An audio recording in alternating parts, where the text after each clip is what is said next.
Greetings one and all, this is X82 and welcome to this week's episode of X82's Unscripted. And this week's episode I will review No More Heroes for the Wii.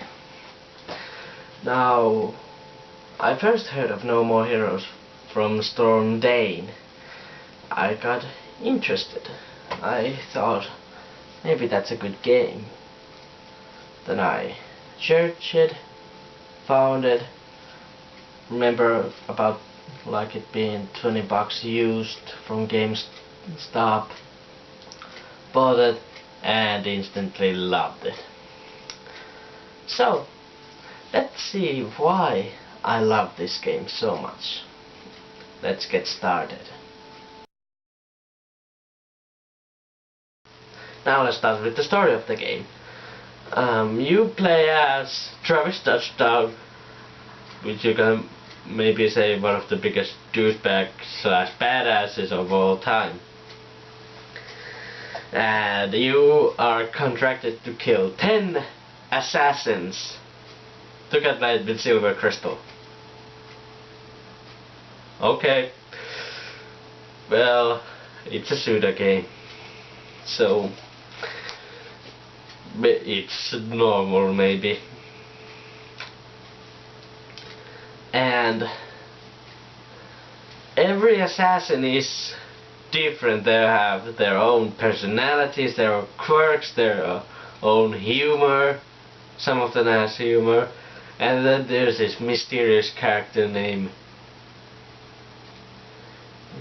character that we don't know anything shit about. So yeah, it's a good story. The characters are lovable and hateable at the same time, if that's possible. The Travis Touchdown himself is a good character. He is a douchebag, getting saying fuck all everyone, I just want to get laid, but with one girl, if I have to kill 10 assassins, I will do it. Because she's hot, I don't know. So yeah,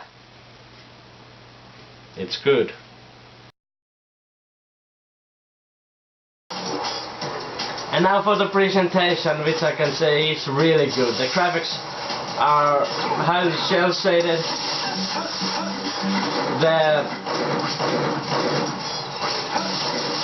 The music kicks ass, and especially this track, the No More Heroes track, is really wonderful. I apologize if you can't hear it, it's too kick-ass.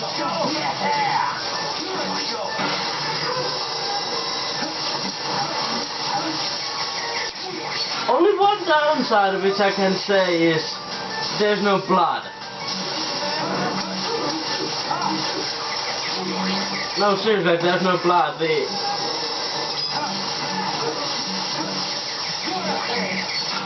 The American release was rated M for mature, which is equivalent to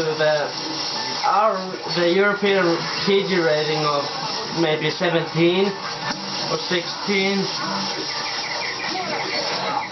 And they censored the blood away. Now they brought it back to the sequel No More Heroes 2 Desperate Struggle, but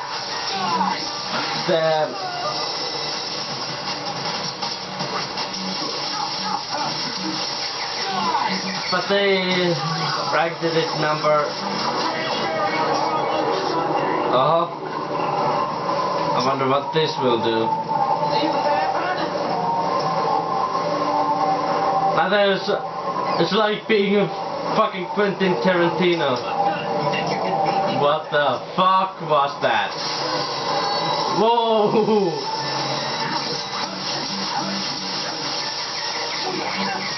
That was like being a fucking Quentin Tarantino movie. And now for the gameplay. It's a hack and slash, and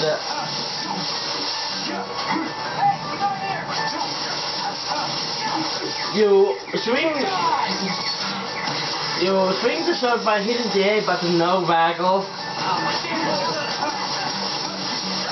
Unless you are in this way, so you can get it up, down, left or right to finish them. Mortal Kombat style. Okay, not really Mortal Kombat style. Stop humping the crowd. Yeah, there's a feature where you hump the fucking crowd. Oh, Suda. Okay, they can hump the crowd.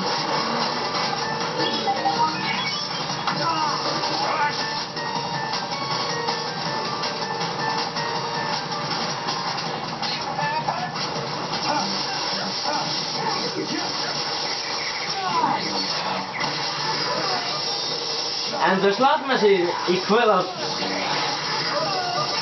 different kind of temporary power-ups.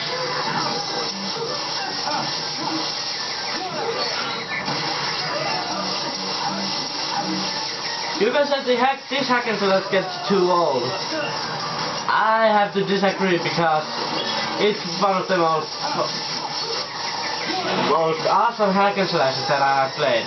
Next to, but it's not better than Kingdom Hearts. No way. It's better. Kingdom Hearts is like God compared to this.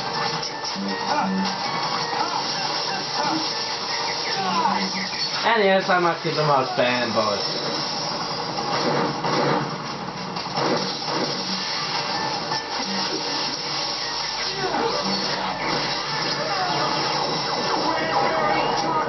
And again, being a Tarantino movie, I call this part of Tarantino mode.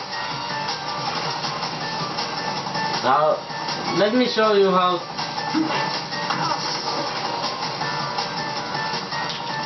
Stop pumping that fucking ground.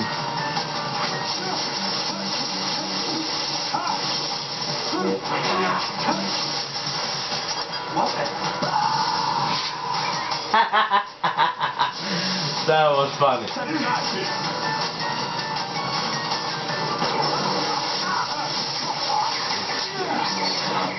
Let me show you how to recharge your sword. Yeah, that has a battery which runs out for time to time. And now I'll just mashing buttons.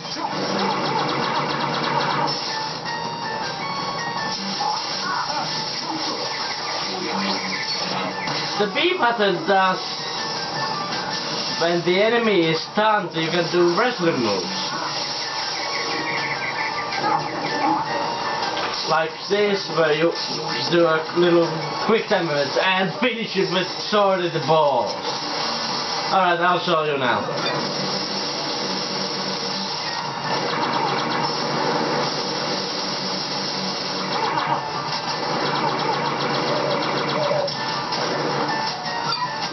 You wing the remote and jerk around.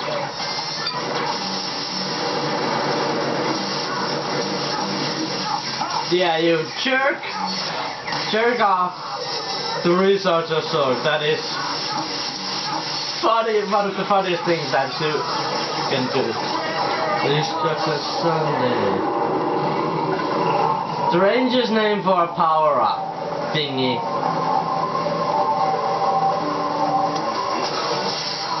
And it's like the Tarantino mode. There's only Tarantino mode. Why there's only Tarantino mode? I don't know. But I love this game. This is really great. The gameplay is excellent. And now for the replayability. The only replayability that I can think of is the New Game Plus mode, which means you can play the game over and over and over again to get new beam katanas, upgrades for the new beam katanas, new wrestling moves by the gym, and that's pretty much it. Even though it's a fun game, I would recommend you to play it about 3 or 4 times, then put it on the shelf for half a year, then take it out, play it again, then wait for another half a year. That's my recommendation. for playing No More Heroes. And now for the final verdict. No More Heroes gets an 8 out of 10.